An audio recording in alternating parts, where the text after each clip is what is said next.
Okay, this is part 2 of I'm trying to repair this FP.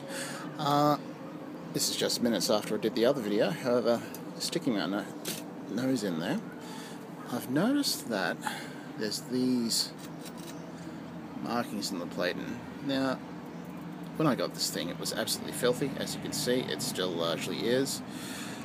And I've just kind of cleaned the platen off as I've gone along. However, these are not oil, which is what I thought they were at first. I was thinking, oh, have I dropped some off? Have I done something a bit stupid? Have I been a little bit careless and somehow splattered it around places where I wasn't even meaning to get it? No, this is glue. Very, very firmly glued on. We'll see how we go after I've removed that.